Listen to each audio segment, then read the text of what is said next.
Hi, I'm Bob Tabor with LearnVisualStudio.net. In this lesson, we're going to talk about functions. We'll look at some simple cases of functions, and we'll look at passing arguments to functions. We'll look at the argument object that allows us to pass in an infinite number of arguments into a function. Then we'll look at some advanced cases, looking at function literals, so assigning an entire function to a variable and then using that variable all over the place to call into that function. And then we'll also talk about anonymous functions, functions that have no name. So a function is simply a block of code that's executed as a complete unit of work. It's typically used to organize code that you'll want to reuse over and over within your application. It's also good for organizing a given piece of functionality or chunk of functionality into a single spot, give it a name, and then be able to use it from anywhere within your application. Now that's the most simple definition I can provide. As you get into the more complex cases, that doesn't always ring true. There's other reasons to create functions, but we'll leave that for another time. There's also one other note that we're not going to talk about in this video with regards to functions, and that is variables that are defined within functions using the var keyword. We've already alluded to the var keyword a little bit earlier about function scope and global scope. Still don't want to get into that topic just yet. We'll get to that soon. I'll reserve a whole video for that topic a little bit later. All right. So let's start off with our usual work here. Let's open up Notepad and then get our template in there, and then we'll want to save as c9js07.html, and let's change this to, and we'll copy that and put it in our h1. Now we're all set. Let's get our script tags in place. Great. And then also we don't want to forget our type equals text/JavaScript. Great. All right. Again, I'm going to leave the indentation all the way to the left for my own convenience, pointing out that that is not the way you typically want to write your code. You want to use indentations. Okay. But at any rate, let's go ahead and start and create a very simple function. We'll use the keyword function, and we'll give it a simple name, my new function. Typically, you want to give your functions meaningful names. This is not a very meaningful name, but hopefully it'll suffice for the moment. And now, inside of our function, inside of the opening and closing curly braces that define this block of code, we're going to give this block of code a name, or rather, we've already given it a name, my new function. Now we're going to give it some functionality, and we're just going to keep it easy. Now, to invoke my new function, all I need to do is call it by its name. Using the opening and closing parentheses, these are the function invocation operator, like we talked about earlier. We'll talk about their purpose here in just a moment when declaring or defining the function. Let's go ahead and save and make sure that we have JavaScript working at this point. Awesome, we do. All right, so we could call our function from here, or if we were to, for example, input type equals button, or submit rather, on click equals my new function, and let's put value equals click me.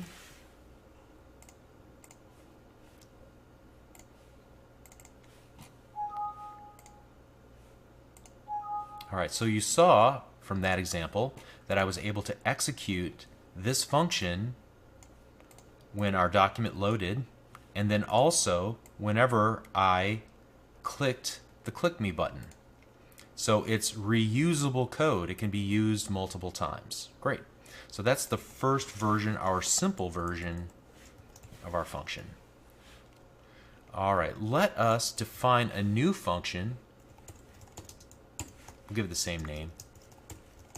But this time I'm going to add an argument to the function. And an argument is a parameter that's passed into the function for use inside of the function. So this is how I'm going to use it. in this case. Now I can use it in many different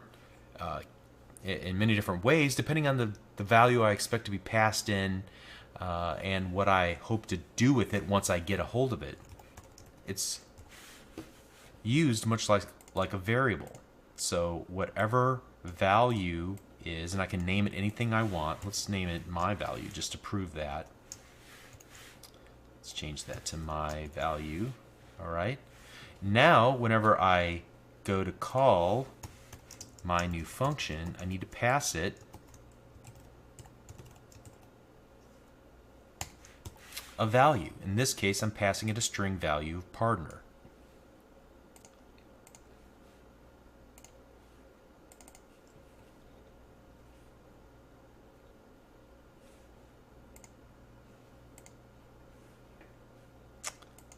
And I want to make sure to spell it correctly.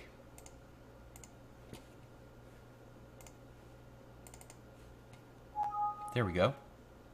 Howdy partner. Great. All right, so we're able to define an argument and then use the argument's value inside of the body of our function. Great.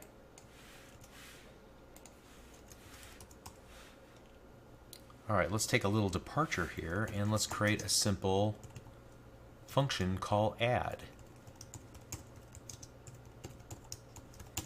We have two arguments, and I can define as many arguments as I want to when I declare or define my function.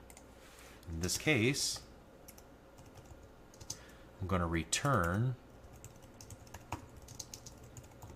the result of first number plus second number. This return value means once it's called, it's going to return back some value, or we could just remove that altogether and it will prematurely come to the end of execution. So there might be some lines of code like we saw when we were looking at the if statement earlier. We might have additional code here, or we can circumvent it by calling the return early. In this case, I'm going to return a value from a function. And so I'll do this now. Var my result equals add 1 and 2. And then we'll go alert my result.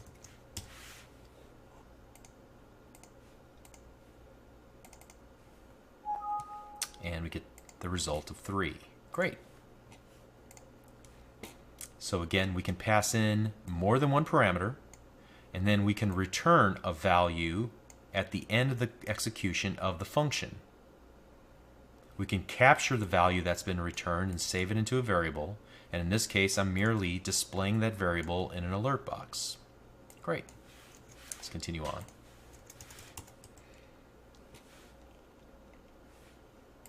Now I can define a different version of my add method or add function that will allow me to pass any number of arguments into it, and it will add them all. So here I'm going to create a temporary value. I'm going to assign it the value of 0. Automatically, whenever you create a function, it has a built-in object that we can reference called the arguments object, and it will have every value passed in through the arguments for the given function. So you can go ahead and pass as many arguments as you want to in a function, and we can then, even if you don't define them in the function themselves. Now I'm going to use some odd looking syntax. We're going to come back to this syntax later when we talk about looping. Don't want to talk about what it does just at the moment. Just know that we're going to loop around and look at every argument that is passed into our add method. And again, we'll talk about this for loop a little bit later.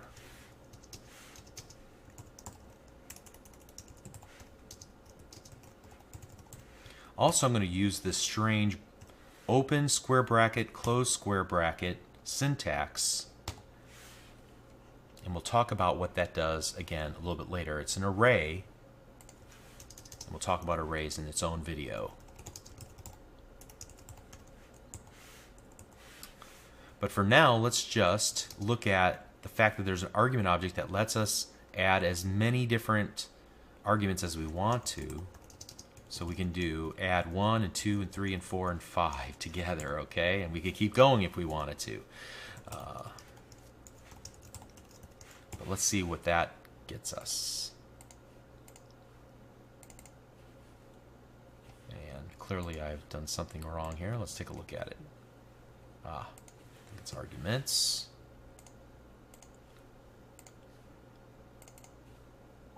There we go. And adding up all those numbers, it comes out to 15. Great.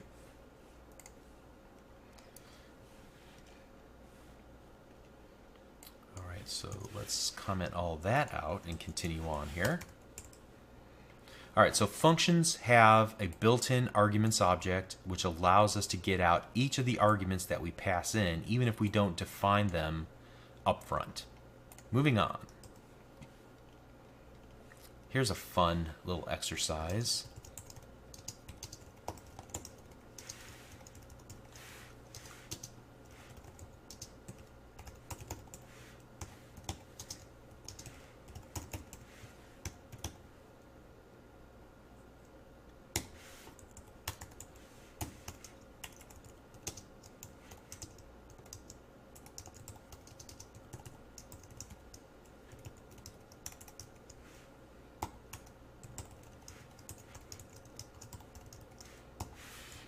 All right, so this is a slightly different take on creating the function. Now, we've given a function a name in the past, but that's not what's going on here. Here we're defining a function, but then immediately assigning it to a variable. This variable is of type object. It's a special type of object, a function object. From that point on, we can then use that function object in the rest of our application and call into it just like we would if we had given the function a name on its own. In fact, we could even do, here, let's just run it like this, and I'm going to do one more variation on it to show you how it works. All right, so 3, add 1 plus 2 equals 3, right? All right, so now let's do this. Let's give this function a name of Bob. And now let's comment this out. Var my new value equals Bob 1 and 2. 1, 2. There we go. Let's see if this works. All right, this doesn't work at all. And the reason is because we have defined a function literal at the moment when we assigned our function to the variable add me. So it just ignores the other name that we give it. We can just delete it. It doesn't matter anymore. Again, the importance here is this is called a function literal, and you might think, why in the world would I even need to know that? The truth of the matter is that this is used all the time in JavaScript. Code examples you'll see online will use this often. It's very handy because you can assign a function to a variable and then pass that as, say, for example, an argument into another function or into for use in another context. So as our examples get more complex, we'll see where this kind of benefits us. All right? So let's just continue on for now and know that that is how we create a function literal. And let's talk about one last type of function called an anonymous function. All right, so let's start off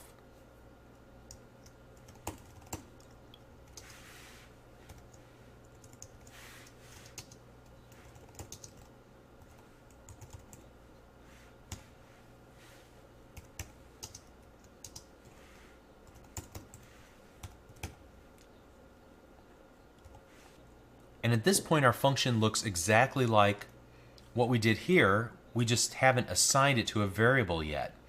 And so at this point, this function is called an anonymous function. You're going to see when we work with jQuery that anonymous functions are used all the time. Now, in a very simple case, it's a little bit difficult to demonstrate how useful it could possibly be. Trust me, used all the time. We'll get to that. Stay with us until we get into like video 15, 16 there, and you'll see this pop up all over the place. But just to show you how this might work, let's go ahead and wrap this in a pair of parentheses. And then I can call this anonymous function like so. Now, by itself, it won't really do anything. I guess I could just do var my result equals. So notice I'm defined my anonymous function, and then I'm going to execute that anonymous function by passing in 2 arguments here. Again, this is pretty funky stuff, right? And then we can do alert my result. But this is an important concept because we're going to see this pop up again and again in JavaScript. All right, so that worked. Now, we can just get rid of, in fact, let's just copy some of this stuff out right here. I'm going to paste it here, and I'm going to get rid of that example. And instead of creating a variable to store the value, let's just call alert with another set of parentheses around all of this, and then save it. And let's just change this from 1 to 3 just to show you that there's nothing up my sleeve here.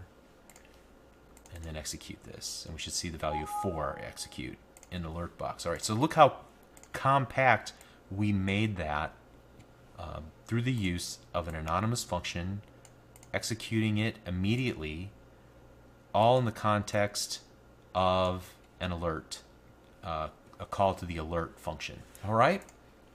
All right, so there is a point to this final example.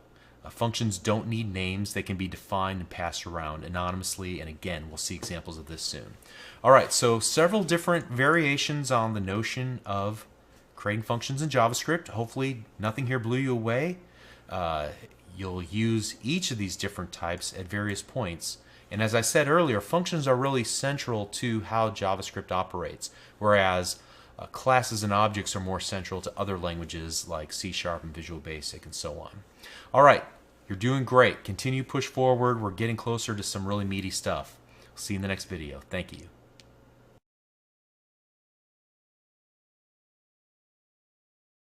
you.